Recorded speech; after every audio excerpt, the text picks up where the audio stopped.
비대면이지만 하나님의 은혜가 각 가정 가운데 또 영상으로 예배드리시는 모든 분들에게 동일하게 넘치기를 기도하고 소망합니다. 오늘은 사도행전 15장 말씀과 이제 16장 넘어가는 말씀을 좀 보면서 우리 함께 주님의 은혜에 맡기는 기도로 은혜 받는 시간 되기를 소망합니다.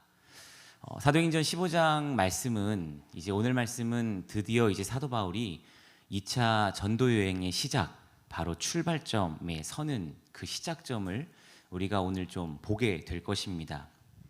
그리고 오늘 본문 말씀처럼 사도 바울은 이제 지난번에 둘러보았던 그 교회들을 다시 한번 좀 방문하고자 했습니다. 그래서 바나바에게 이것들을 좀 함께 가자라고 제안을 했었고, 바나바도 흔쾌히 그것들을 좀 수락합니다. 그러니까 이미 지금 저희가 계속 큐티인 본문으로 사도행전 1장부터 보고 있었고, 구약 성경 통독이 진행되고 있지만 계속해서 큐티 하시는 분들은 이것들을 지금까지 쭉 진행해 오고 계셨을 것입니다. 그러니까 이미 시간이 지났지만 다시 한번 이 교회들을 좀 방문하고 함께 그 형제들이 어떻게 지내는가 같이 사도 바울이 바나바에게 권면을 했습니다. 그런데 바나바가 이것들을 하면서 어떠한 한 가지 제안을 합니다. 바나바의 생질이라고 표현한 조카 마가 요한을 좀 함께 데리고 가자라고 이야기를 합니다. 그런데 오늘 본문을 보시면 잘 알 수 있듯이 사도 바울이 그것을 거절합니다. 그런데 이것을 그냥 한 번 권면하고 한 번 거절하는 것이 아니고요. 이것들을 좀 원문으로 살펴보면 아주 여러 번 바나바의 성격상, 어쩌면 바나바가 저희 목사님으로 표현하면 박진호 목사님 같은 이렇게 죄패를 다 알 수 있듯이 아주 좋은 의미로 굉장히 넓은 아량으로 끝까지 마가 요한과 함께 가자라고 계속 권면합니다. 근데 사도 바울이 그럴 때마다 거절합니다. 왜냐하면 사도 바울의 기준에서는 처음부터 그때는 아주 젊은 또 어린 마가 요한이었지만 모든 팀을 버리고 돌아갔기 때문에 더 이상은 안 된다. 그때마다 계속해서 단호하게 거절을 하면서 끝내는 어떻게 되냐 하면 바나바와 바울이 갈라서게 됩니다. 누가는 이것에 대해서 서로 심히 다투어 피차 갈라서니라고 기록했습니다. 이것을 영어 성경으로 보면 의견이 매우 심각하게 대립했던 것이고 아주 격렬한 말다툼을 했던 것입니다. 그렇지만 이것 때문에 우리가 잘 알고 있듯이 바나바와 바울이 함께하지는 못했지만, 그렇다고 해서 이것이 큰 심각한 문제로 대두되는 것은 좀 아닌 것 같다라는 개인적인 생각이 있습니다. 어떻게 되냐면 바나바는 결국 마가 요한을 또 아주 넓은 마음으로 정말 바나바와 같이 결국엔 데리고 갑니다. 결국엔 데리고 가고, 그리고 바울은 대신에 신라를 선택해서 이제는 각자의 길을 가게 됩니다. 그리고 사도행전은 이 바나바의 행적을 더 이상 우리에게 보여주지는 않습니다. 그런데 이 사도행전의 이 성령의 카메라는 바울과 신라를 조명하면서 어떻게 바울과 신라가 하나님의 길을 갔는지에 대해서 조명하고 있습니다. 이 말씀을 묵상하면서 개인적으로 바울과 신라가 조금 더 두각되고, 그리고 바나바와 마가 요한은 그러지 않은 것 아닌가라는 생각도 했었지만, 계속해서 말씀을 준비하면서 하나님이 주시는 마음은 바울과 신라를 대표적으로 성령의 카메라가 비춰주고 있지만, 바울과 신라에게 비춰졌던 하나님의 은혜, 그리고 하나님의 성령의 함께하심이 결국에는 우리가 바울과 신라만 보게 돼 있지만 그 이면에 바나바와 마가 요한에게도 동일하게 하나님의 은혜가 임하고 있다라고 하는 것입니다. 그런데 그것은 지금도 동일합니다. 어떤 것이 동일하냐 하면 바울과 신라처럼 하나님의 복음, 그 복음을 붙들고 주님의 사명을 감당하는 모든 자에게 동일하게 하나님께서 바울과 신라를 통해 역사하셨던 성령님의 역사를 지금도 계속해서 예수님께서 오시기 전까지 진행하고 있다라는 것입니다. 어떻게 그것을 추측해 볼 수 있냐 하면 결국 바나바가 마가 요한을 데리고 함께 그 길을 가는데, 이 어쩌면 어리고 미성숙한 마가 요한이 결국에는 하나님의 놀라운 일을 감당하게 되는 바로 마가복음을 기록하게 되고, 그리고 나중에 사도 바울이 디모데 전서에 보시면 디모데에게 이렇게 얘기를 합니다. 노년에 누구는 나를 떠나가고 누구는 어떤 일을 했지만 결국에 나의 사역에 필요한 마가를 데리고 오라라고 디모데에게 부탁하면서 하나님께서는 마가를 하나님의 귀한 동역자로 성장시켜 주시고 하나님의 은혜 가운데 붙들고 계심을 우리는 알 수 있기 때문입니다. 참 이 말씀을 묵상하면서 어떤 면에서는 많은 다양한 부르심이 있고 많은 사역의 길이 있지만 결국에 하나님께서는 그 각자의 부르심과 각자의 사명에 따라 하나님께서 놀랍도록 행해 주신다는 것입니다.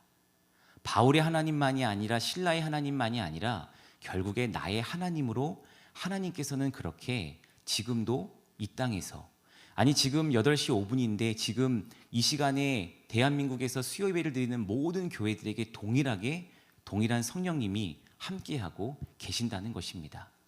그렇게 우리는 바울과 실라를 성령의 카메라로 비춰주고 보고 있지만 그 카메라가 하나님께서 곧 나를 향한 카메라이심을 우리가 함께 보는 것이 중요합니다. 우리 함께 보도록 하겠습니다. 오늘 말씀 40절, 41절 말씀입니다. 함께 읽겠습니다. 바울은 신라를 택한 후에 형제들에게 주의 은혜에 부탁함을 받고 떠나 41절입니다. 수리아와 길리기아로 다니며 교회들을 견고하게 하니라. 아멘. 주의 은혜에 부탁함을 받고, 부탁함을 받는 것은 권한을 위임하는 것입니다. 그러니까 어떤 것에 이제는 모든 권한을 좀 주면서 맡기는 것입니다. 그것에 무엇을 맡기냐 하면 주님의 은혜에 바로 권한을 위임하는 것입니다. 원문으로 보면 이것이 과거형으로 쓰여져 있습니다. 그러니까 이미 안디옥 교회는 바울과 실라를 주님의 은혜에 맡겼습니다. 그렇기 때문에 이젠 바울과 실라의 주인은, 그리고 바울과 실라를 책임지는 것은 오직 주님의 은혜입니다.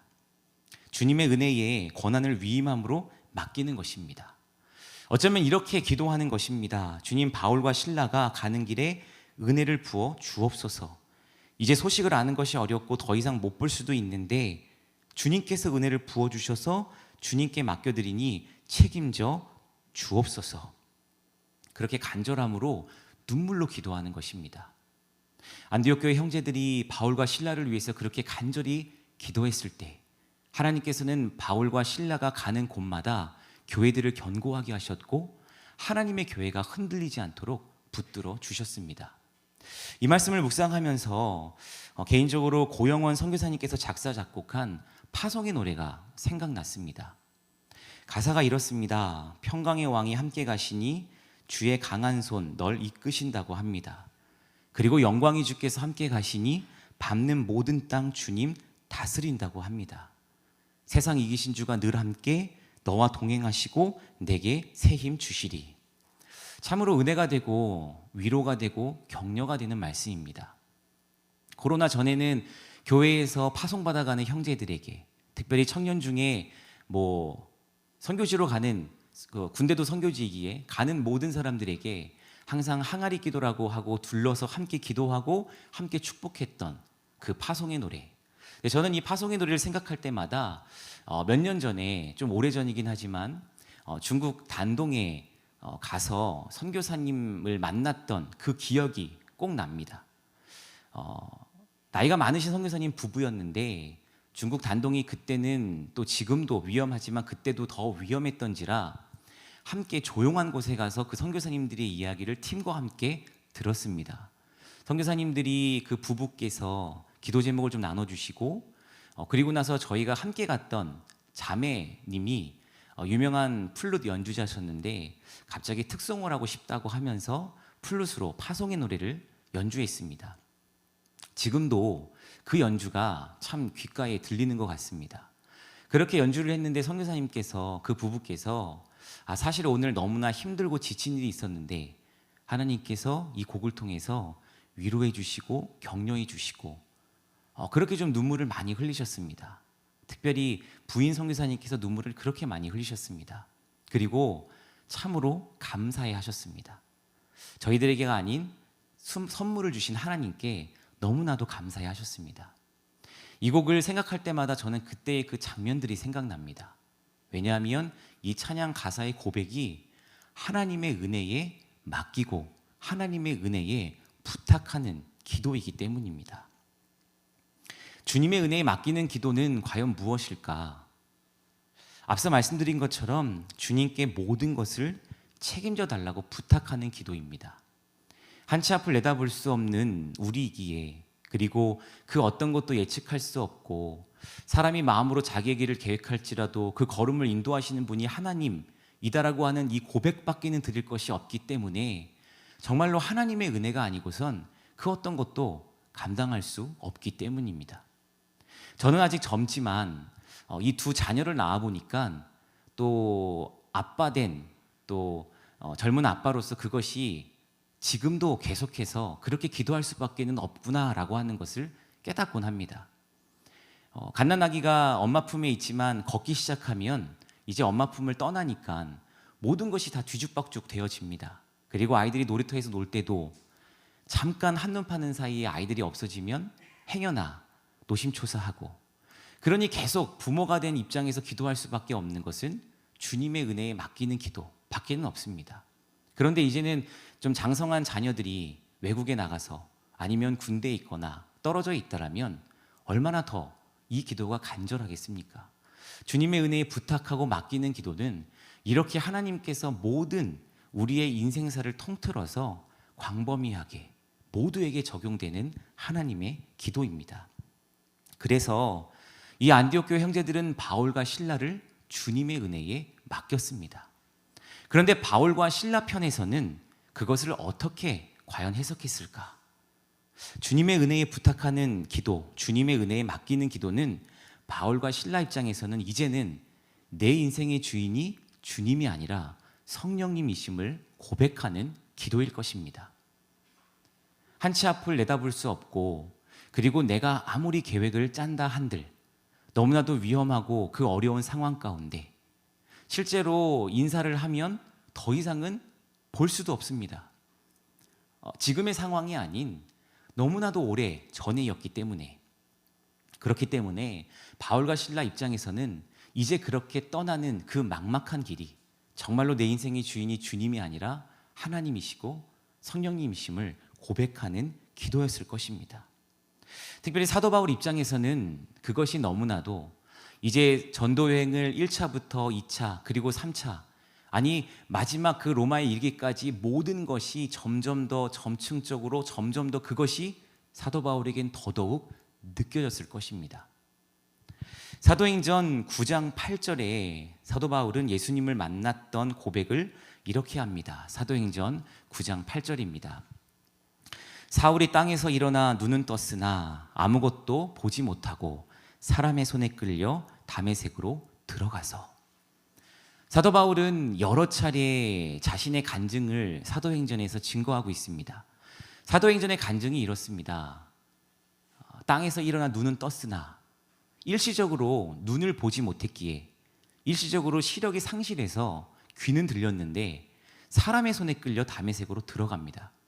그런데 사도 바울의 모든 삶을 통틀어 보면 맨 처음에는 사람의 손으로 끌려서 다메섹으로 들어갔고 바나바의 손을 통해서 안디옥 교회의 사역에 함께 합류하게 되었지만 결국엔 사도 바울은 사람의 손이 아닌 하나님의 손에 이끌려서 이방인의 사도로 쓰임을 받게 됩니다.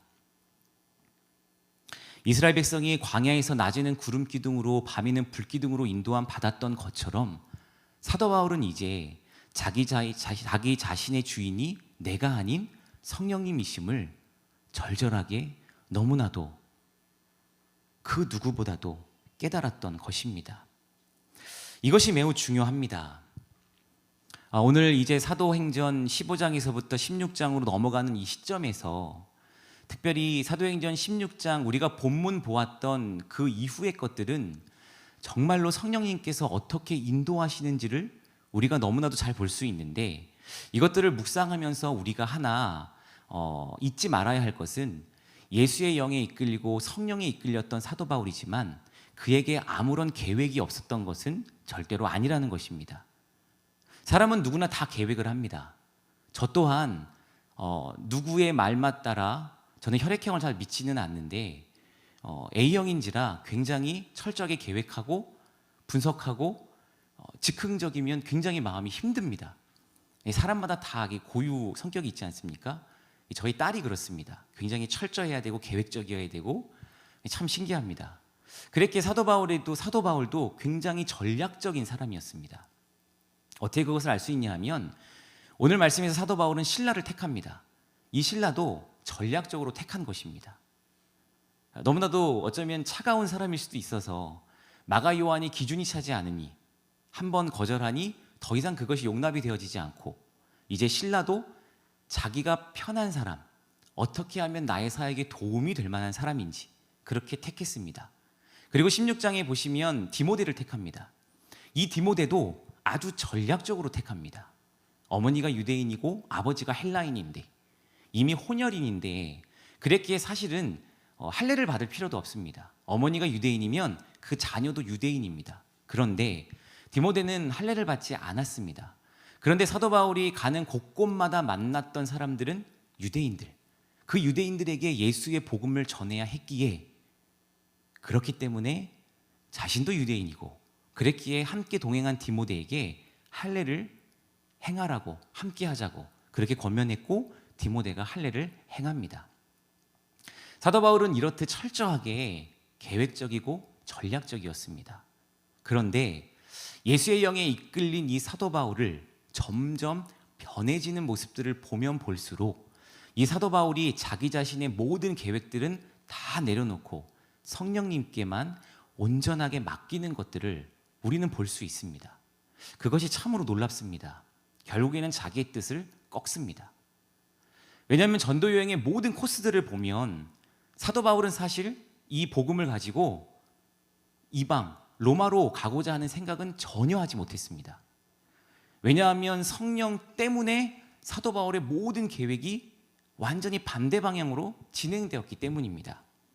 오늘 본문이 아니라 그 이후의 본문들을 보면은 이제 사도 바울이 애초에 자신이 의도했던 것과는 그 모든 계획들을 다 바꾸어서 에게해 연안의 드로아로 향했습니다. 근데 이 드로아는 너무나 놀랍게 아시아에서 유럽으로 가고자 할 때 거쳐야 하는 관문과 같은 도시였다는 것입니다. 그리고 바울은 이곳에서 그 유명한 마게도니아인의 환상을 보게 됩니다. 어서 와서 나를 도우시오. 어서 와서 나를 도우시오. 사도 바울은 애초에 그것들을 계획하지도 않았습니다. 아니, 사도 바울의 이 가치관 속에서는 그것은 전혀 할 수가 없는 상황일 수도 있었습니다. 그런데 성령님께서 사도 바울의 이 갇혀있는 모든 프레임들을 완전히 뒤집어서 하나님께서 놀랍도록 이끄십니다. 그런데 사도 바울은 그것을 순종했다는 것입니다. 이것이 참 놀랍습니다. 하나님의 말씀에 순종해서 그렇게 예스함으로 갈 수 있는 것. 꿈에 나타난 하나님의 천사를 통해서 사도행전 후반에 나오는 유라굴라 광풍 가운데도 하나님이 살려주시겠다는 그 음성을 듣고 담대하게 외칠 수 있는 그 믿음. 이것이 과연 어떤 믿음일까?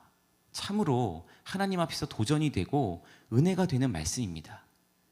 사도 바울은 이렇게 하나님의 뜻이 무엇인지 하나님께 확인받았고 그 길을 순종했습니다.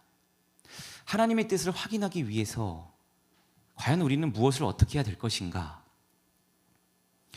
헨리 블랙커비 목사님이 하나님의 뜻을 확인하는 요소가 있는데 그것은 기도, 말씀, 공동체가 있다라고 합니다. 그런데 오늘 김 집사님께서 간증을 통해서도 말씀해 주셨는데 정말 비슷합니다. 하나님의 뜻을 확인하는 요소가 기도, 말씀, 공동체가 있다고 합니다. 그러니까 쉽게 말해서 우리가 기도 생활을 오래 하다 보면 때로는 두렵고 마음이 불안할 때가 있지만 기도를 하면 하나님이 주시는 평안으로 가득 찹니다. 그런데 그렇게 할 때 하나님이 임하시는 것이죠. 그런데 중요한 것은 거기서 멈추는 것이 아니라 하나님의 말씀으로 그것을 확인받아야 합니다.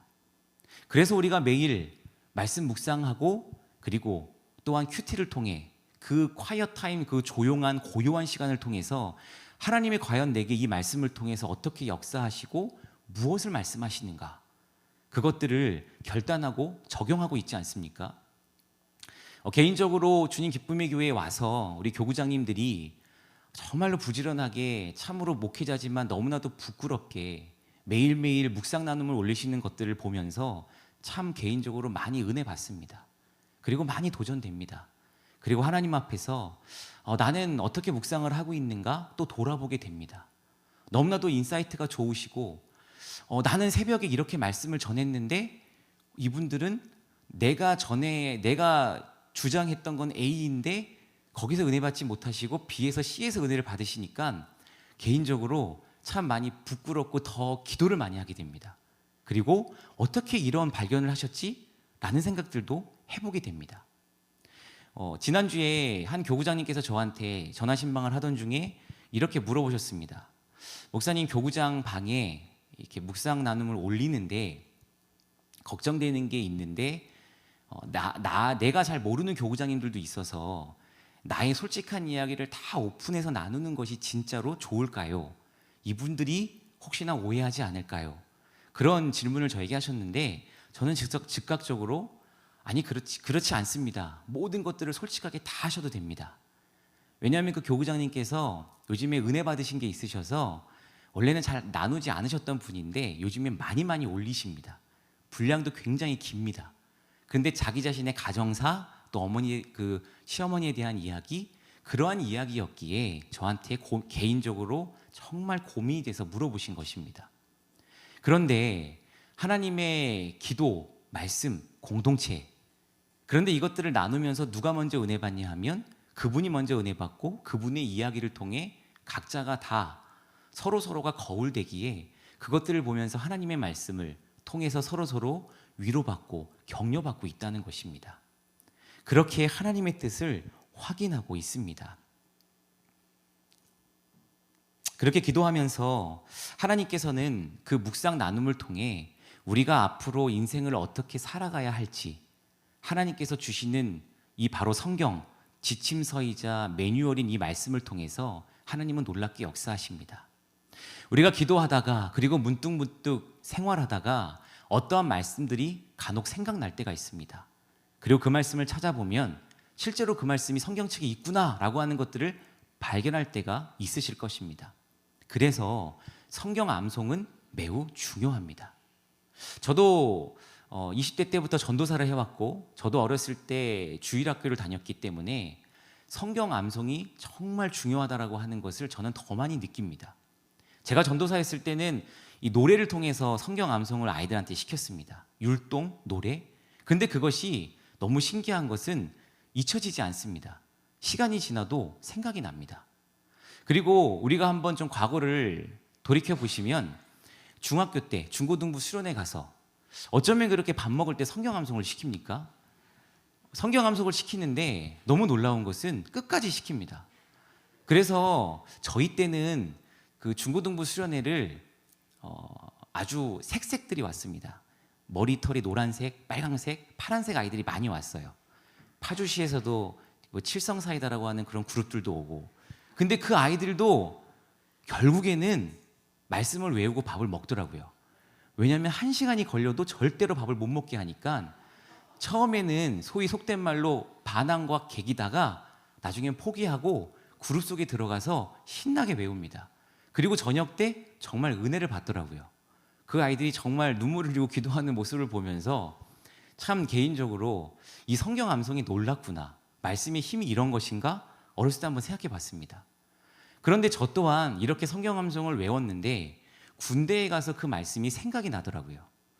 인생에 있어서 뭐가 힘든 일이 있겠느냐라고 한다면 남자들은 군대에 가면 그 문화적인 충격은 선교사님들이 한국에 돌아올 때 충격과 맞먹을 수도 있습니다.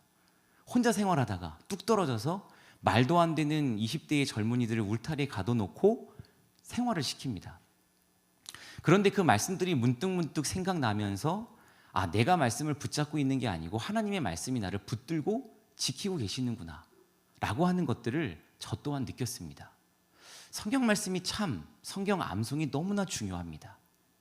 헨리 블랙커비 목사님이 하나님의 뜻을 확인하는 이 방법으로 기도와 말씀과 그리고 공동체를 말씀하셨는데 그렇게 하나님의 뜻을 하나하나 확인해 가면서 성령님의 음성에 따라 인생을 살아가는 것 그것이 오늘 사도 바울이 살아가고 있는 예수의 영에 이끌리는 삶이 아닌가 아주 어느 정도는 한번 고민해 보고 생각해 보게 되었습니다.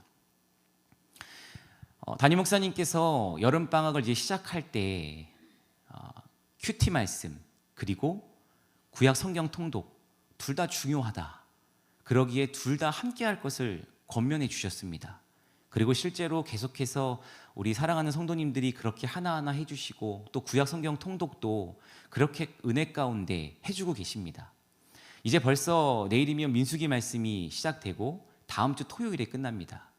얼마 남지 않았기에 아직까지 혹 참석을 못하고 계신 분이 있다면 꼭 함께 참석하셔서 그 하나님의 말씀 가운데 나아가시기를 또 주님의 이름으로 권면드립니다. 주님의 은혜에 부탁하는 기도를 했었던 안디옥 형제들 그리고 바울과 실라를 하나님의 손에 맡겨드렸습니다. 그리고 바울과 실라는 하나님의 은혜에 그 길을 걸어갔고 하나님은 또한 디모데를 통해서 새롭게 합류시킴으로 이제 제2차 전도 여행의 서막이 오르게 됩니다. 하나님은 그렇게 전적으로 하나님을 의지하는 자들을 통해서 하나님의 사역에 동참하게 하시고 사용하십니다.